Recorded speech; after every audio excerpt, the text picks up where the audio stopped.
Let us call to mind our sins and ask the Lord for pardon in sin. Angel. Lord, have mercy. Lord, have mercy. Christ, have mercy. Christ, have mercy. Lord, have mercy. Lord, have mercy. May Almighty God have mercy on us, forgive us our sins, and bring us to everlasting life. Amen. And let us pray.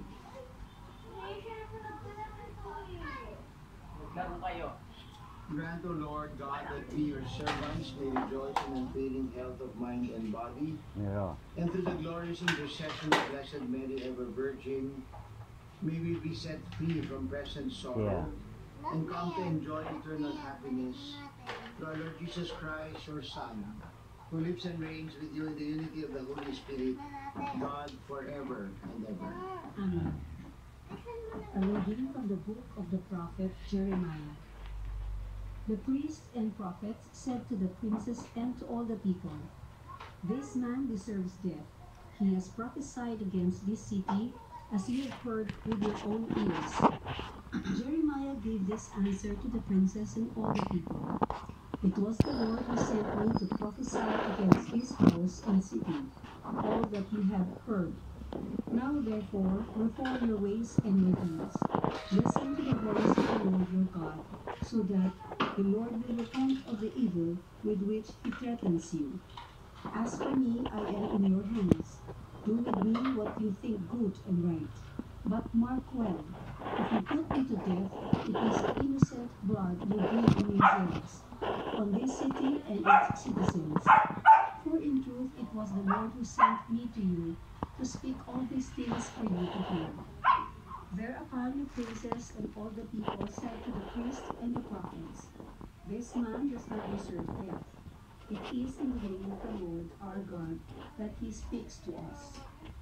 So Ahikam, son of Shaphan, protected Jeremiah, so that he was not handed over to the people to be put to death. The word of the Lord. Thanks be to God. Lord, in your great love, answer me. Lord, in your great love, answer me. Rescue me out of the mire, may I not sink. May I be rescued from my foes and from the watery depths. Let not the flood waters overwhelm me, nor the abyss swallow me up, nor the pit close its mouth over me. Lord, in your great love, answer me. But I am afflicted and in pain. Let your saving help, O God, protect me. I will praise the name of God in song, and I will glorify him with thanksgiving. Lord, in your great love, answer me. See, ye lonely ones, and be glad. You who seek God, may your hearts revive. For the Lord hears the poor, and his own who are in bonds he spurns not. Lord, in your great love, answer me. Alleluia, alleluia. Blessed are they who are persecuted for the sake of righteousness, for theirs is the kingdom of heaven. Alleluia, alleluia. The Lord be with you. And with your spirit. A proclamation of the Holy Gospel according to Matthew. Glory to you, Lord. Herod the Tetrarch heard of the reputation of Jesus and said to his servants, "This man is John the Baptist. He has been raised from the dead. That is why mighty powers are at work within him." Now Herod had arrested John, bound him, and put him in prison on account of Herodias, the wife of his brother Philip. For John had said to him, "It is not lawful for you to have her." Although he wanted to kill him, he feared the people, for they regarded him as a prophet. But at the birthday celebration for Herod, the daughter of Herodias performed a dance before the guests, and delighted Herod so much that he swore to give her whatever she might ask for.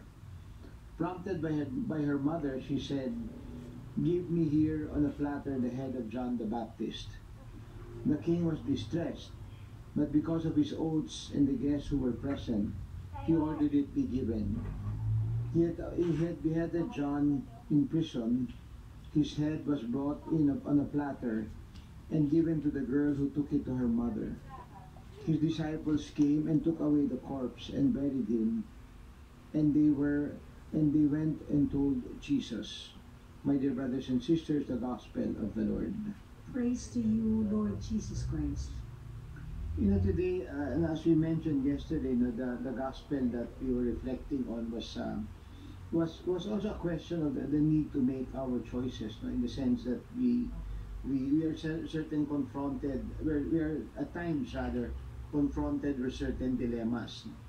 And therefore we need to make choices. And the Gospel yesterday showed us how our biases, no, our prejudices can get into the way, no, of making a very good and a free choice. No? Perhaps that's the best word to describe it, a free choice. No? So here you have that again. No? You have in a sense a repetition of that theme. No? And here you have now that struggle between, I guess it's the moral struggle. No? It's knowing what is right and yet being influenced by other factors. So that's the first point that we will reflect on. No? And reflecting on that, I'd like to deepen that particular moral dilemma as our plight. No? It's really each and every one of us goes through that plight, that dilemma. No? Then the third and last point is that how really an openness to grace can help us resolve the dilemma. No? Here in the case of Herod, no. So when the daughter of Herodias, no, asked for the head of John the Baptist, he was distressed. No? He knew that it was wrong. And remember, Herod, in other versions, also in other parts also of the Gospel, he was fascinated by John the Baptist actually. And then later on, he's described as someone who wanted to hear Jesus also. So you could see that there is an interior movement, no, for him to seek what is moral, what is right. No? There's a certain desire or hunger for him to know, no, to listen, no, to what is right and to what is moral. No? And yet, you realize now, no, that he ended up not following his conscience, if you wish to put it that way. No? But there is that struggle between our interior compass, so to speak, our interior moral compass, and the influences of the world. No? So here you have that very clearly in Herod. He was distressed in the sense that he knew that it would be wrong, and yet at the same time, what carried the greater weight was that his reputation, not to others. So maybe that first point to reflect on, how do we go through that own struggle?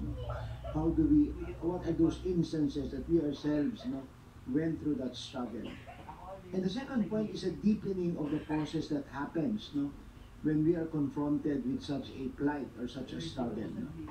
And for me, I'd like to invite you to reflect on the letter of Paul to the Romans. I think it's chapter 7, where remember Paul says, I know the good that I want to do, and yet I end up doing what is wrong. Then he cries out and asks for God's grace and God's help. And for me, that is all of us, that is our struggle. That deep down there is a certain sense of what is morally right, what is just, and yet very often we end up doing what is not, what is the opposite. And here again, and this is the third point now, here is where we need to pray for grace and the openness to grace in our lives. One of the things that I always realize when I hear confessions and when I try to sort of give advice or counsel people, I always tell them that, it's very difficult to deal with our shortcomings, and with our mistakes. And very often my own experience, and I think the experience of many, is that we can overcome our sinfulness, our sinful patterns, our mistakes, our faults. Yes, through awareness, through acceptance, and through effort. But when everything is said and done, there is also the need for grace. To ask for the grace that we need, and to allow that grace to help us transform and to undergo a deeper conversion. I think that is the third and last point that I invite you to reflect on. I think I'd like you to think of one image, and perhaps a grace to pray for. A grace to pray for that we are able to stand firm on our values, on our own moral, and to follow our moral compass. The Tagalog word is very vivid, manindigan, to stand firm on core values and our moral compass. Siguro maganda ngayong araw na mapagnilayan natin itong Palay ko napakahalagang aral, no? Napakahalagang masasabi natin na tema ng ating buhay. No? Kasi karamihan sa atin, halos lahat tayo, ano yan merong pagtutunggali yung kabutihan at kasamaan sa atin. Alam natin ang kabutihan pero kadalasan sa katapusan, nagagawa natin yung mali. No? Bagaman alam natin kung ano yung tama. No? At makikita natin sa Ebanghelyo ngayong araw. Matandaan natin si Herod, ano siya gusto niya makinig kay San Juan Bautista, nung narinig si Kristo, gusto niya rin mapakinggan. So makikita nyo na meron sa kanyang kalooban na isang pagnanais, no?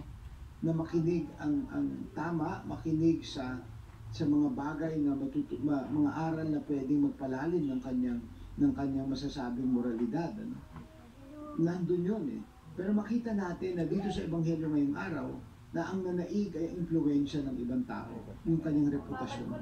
At kadalasan yan din ang ating yan din ang ating dinadaanang pagtutunggali sa ating kalooban. At yung pangalawang punto ay sabi nga ni San Pablo sa mga sulat niya sa mga Romano, alam ko naman yung dapat na gawin yung tama. Pero sa katapusan, ginagawa ko pa rin yung mali. At yan din yung ating karanasan, di ba? Yan din yung ating karanasan. At ito nga ang ito yung pangatlong punto. Dahil yun ang napakalalim ng pagtutunggaling yun. Sabi nga ni San Pablo, na sa katapusan, nung kanyang binabanggit yun, sabi niya sa katapusan, kailangan ko ng biyaya ng Diyos. Tayo rin, na alam niyo, lagi kong sinasabi noon, yung parang advice ko sa kumpisal, lalo na nung nagtatrabaho pa ako sa eskwelahan, sabi ko palagi sa mga tao, hilingin mo yung biyaya sa Diyos upang madaig mo yung kasamaan, di ba? Yung pattern ng kasalanan sa ating buhay. Kasi bagaman mahalaga yung pamulatan, yung pagtanggap, yung paghilom ng mga maling masasabi natin pattern sa ating buhay, sa katapusan, mahalaga ang biyaya upang malampasan natin at madaig natin yung ating masasabing pagkiling sa paggawa ng mali. So today, let's pray for this, for the grace of overcoming our sinful patterns, for the grace of teaching us to stand firm. As I said, yung manindigan kung ano ang tama, manindigan kung ano ang ayon sa ating pananampalataya. So let's pray for this, let us pray that we may be given these graces.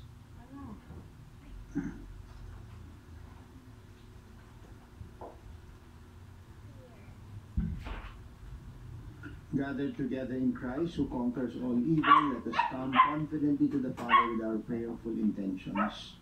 That the Church may be learned and give faithful witness to the proper values of life, and so help restore a fallen world. Let us pray to the Lord. Lord, hear our prayer.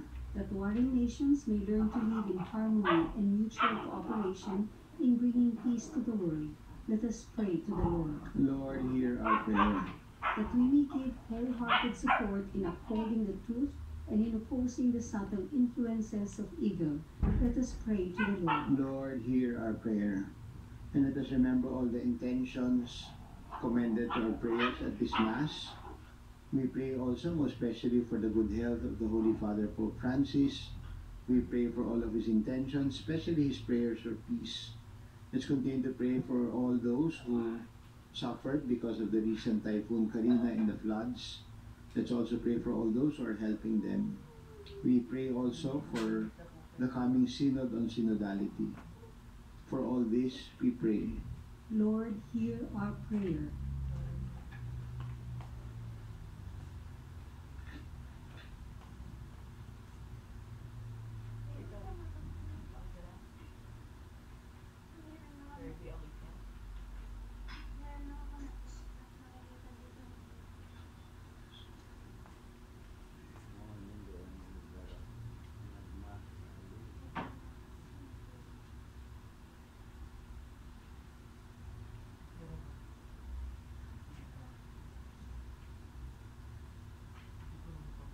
Pray, my dear brothers and sisters, that this our sacrifice may be made acceptable to God Almighty Father. May the Lord accept this sacrifice at your hands for the praise and glory of his name, for our good and the good of all his holy church. Accept, O Lord, we pray, the offerings which we bring from the abundance of your gifts, that through the powerful working of your grace, these most sacred mysteries may sanctify our present way of life and lead us to gladness through Christ our Lord. Amen. The Lord be with you. And with your spirit. Lift up your hearts. We lift them up to the Lord. Let us give thanks to the Lord our God. It is right and just. It is truly right and just, our duty and our salvation, always and everywhere to give you thanks, Lord, Holy Father, Almighty and eternal God, and to praise, bless, and glorify your name in veneration of the Blessed Ever Virgin Mary. For by the overshadowing of the Holy Spirit, she conceived her only begotten Son, and without losing the glory of virginity, brought forth into the world the eternal light, Jesus Christ our Lord. And so with all the angels and saints we praise you, as without end we acclaim. Holy, holy, holy Lord God of hosts, heaven and earth are full of your glory. Hosanna in the highest. Blessed is he who comes in the name of the Lord. Hosanna in the highest. You are indeed holy, O Lord, the fount of all holiness. Make holy therefore these gifts, we pray, by sending down your Spirit upon them like the dewfall, that they may become for us the body and blood of your Son, our Lord Jesus Christ. On the night that he was betrayed and entered willingly into his passion, he took bread, he gave you thanks. He broke the bread, gave it to his disciples, saying, "Take this, all of you, and eat of it. This is my body, which will be given up for you."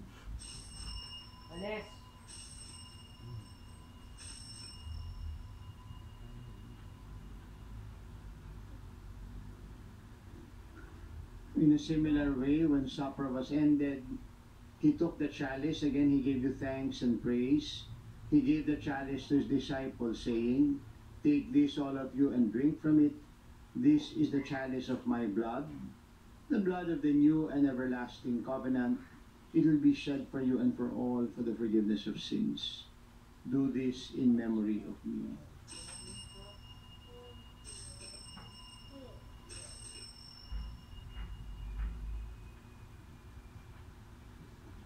The mystery of faith. We proclaim your death, O Lord, and profess your resurrection until you come again. Therefore, as we celebrate the memorial of his death and resurrection, we offer you, Lord, this life-giving bread, this saving cup. We thank you for counting us worthy to stand in your presence and minister to you. Humbly we pray that partaking of the body and blood of Christ, we may be gathered into one by the Holy Spirit. Remember, Lord, your church spread throughout the world, and bring her to the fullness of charity, together with Francis, our Pope, Honesto, our Bishop, the clergy, the entire people your Son has gained for you. Accept, Father Most Holy, all the intentions commended to our prayers at this Mass. Remember also our brothers and sisters who have fallen asleep in the hope of the resurrection, and all who have died in your mercy. Welcome them, Lord, into the light of your face. Have mercy on us all, we pray, that with the Blessed Virgin Mary, Mother of God, with Saint Joseph, her spouse, with the blessed apostles and all the saints who have pleased you throughout the ages, we may merit to become heirs to eternal life and praise and glorify you through your Son, Jesus Christ.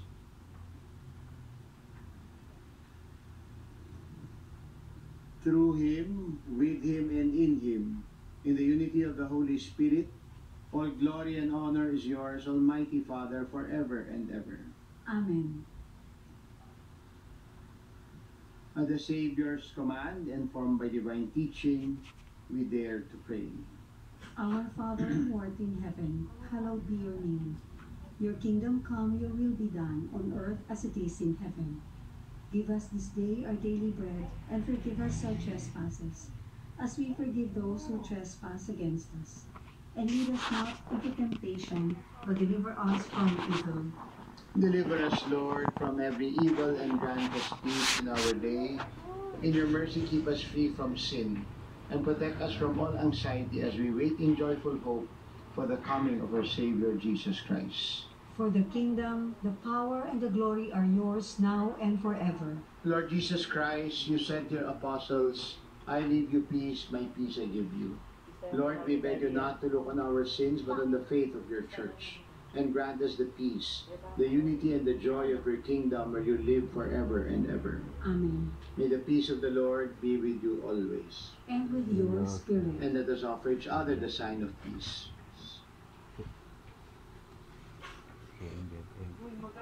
Lamb of God, You take away the sins of the world, have mercy on us.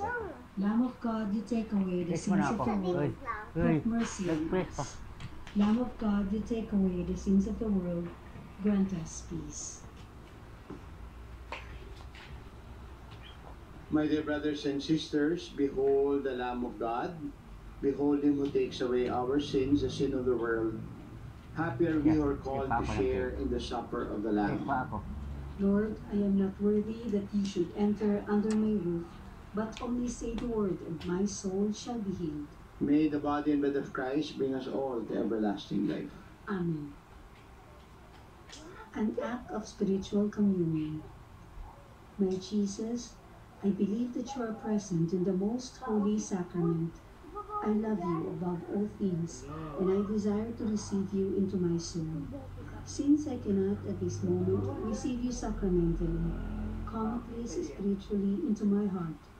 I embrace you and unite myself wholly to you. Never permit me to be separated from you. Amen. And let us spend a few moments of silence.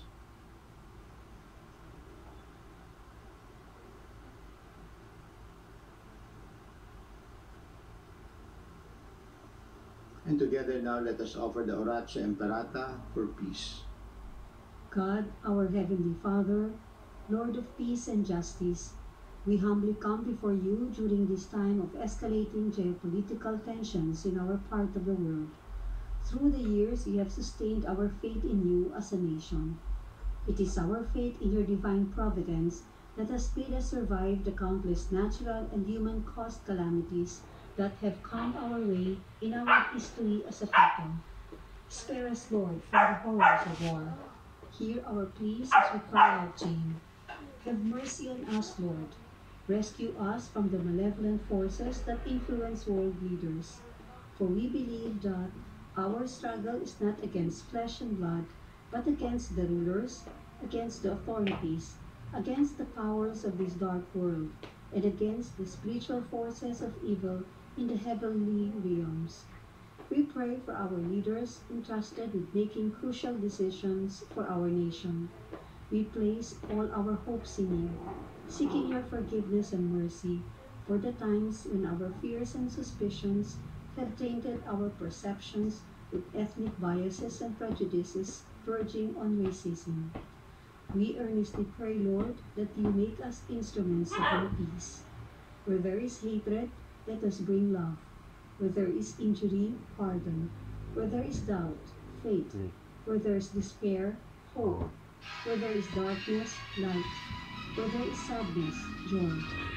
Through our Lord Jesus Christ, your Son, who lives and reigns with you in the unity of the Holy Spirit, God forever and ever.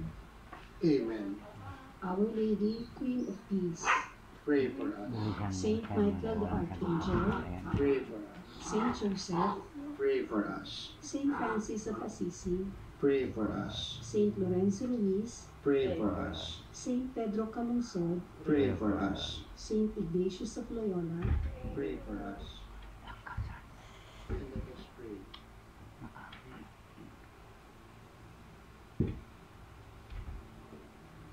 As we receive this heavenly sacrament, we beseech, O Lord, your mercy, that we who rejoice in commemorating the Blessed Virgin Mary may, by imitating her, serve worthily the mystery of our redemption through Christ our Lord. Amen. The Lord be with you, And with your spirit. and Almighty God bless us, the Father, and the Son, and the Holy Spirit. Amen. Our Mass is ended. Let us go in peace to love and to serve the Lord and one another. Thanks be to God. Maraming pong salamat, and have a good day ahead and have a good weekend ahead. Thank you po. Father, the Son, and the Holy Spirit. Amen. Lord, we humbly offer our prayers, Lord, to our ancestors and our friends, neighbors, and especially, Lord, our classmate in high school batch 75, St. John Baptist batch 75. To our forefather, Vidal, Maria Saturnino, sila Iban, Silvan, Marcosa,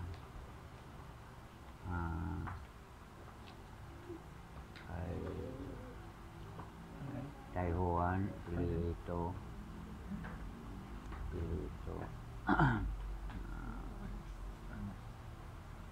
Anastasia Castulo,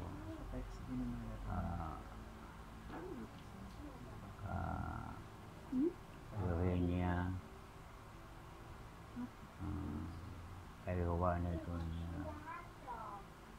Noange, Dodora, Yasika,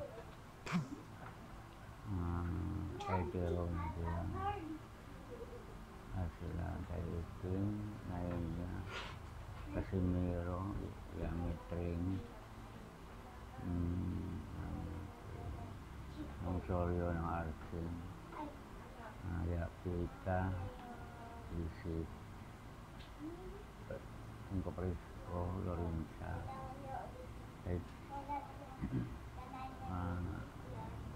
Muning, kay Teronego yang Pilias, Nong Periong,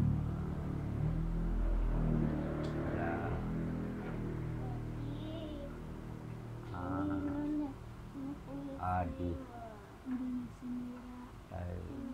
kay Tornino,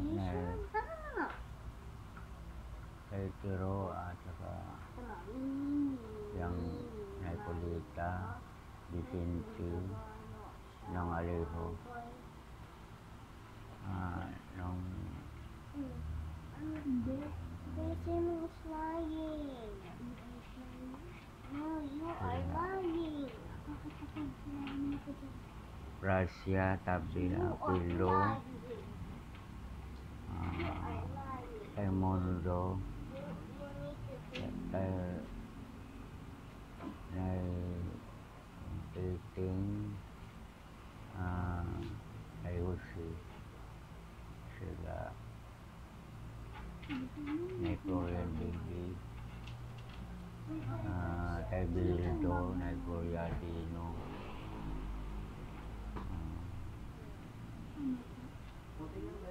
uban pa mga kalagwa, mga doon sa inyo.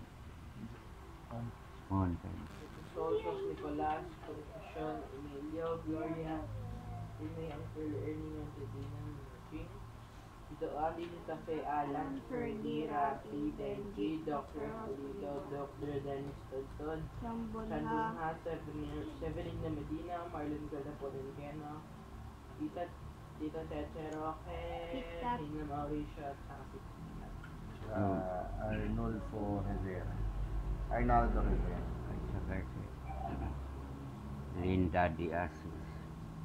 Pag ako mga kaklase sa Bat 75 St. John, La Antonio Arcadia Jesus Placida, Gaudencio Carmen Alejandro Juanito Amancio Mateo Provincio Tepilar Leonides Miguel Gregorio Carmelita. The prayer that Jesus told us, Our Father who art in heaven, hallowed be thy name, thy kingdom come, thy will be done on earth as it is in heaven.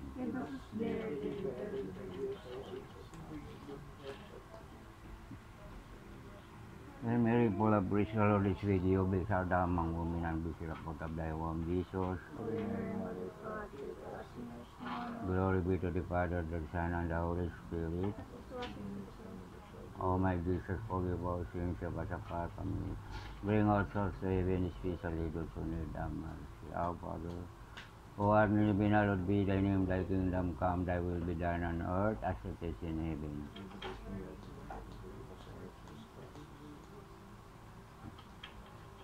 Hail Mary, full of grace, the Lord is with you. Blessed art thou among women, and blessed is the fruit of thy womb, Jesus. Glory be to the Father, the Son, and the Holy Spirit. O my Jesus, forgive our sins, save us apart from it. Bring our souls to heaven, especially those who need thy mercy, our Father. Who art in heaven, hallowed be thy name, thy kingdom come, thy will be done on earth as it is in heaven.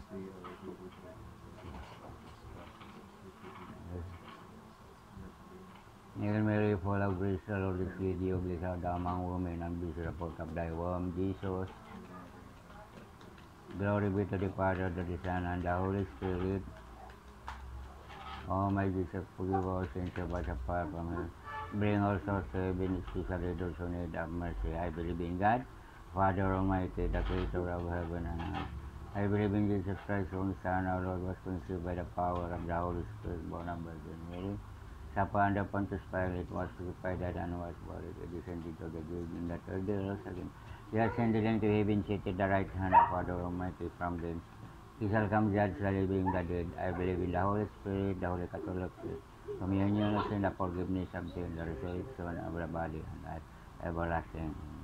Father, the Son, and the Holy Spirit. Amen. Good night. Uy, naunahan pa.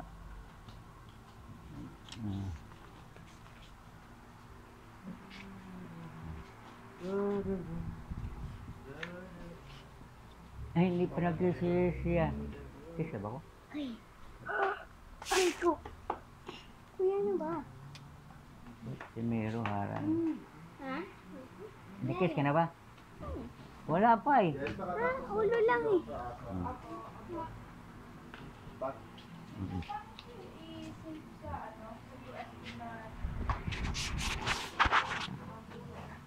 Thank you.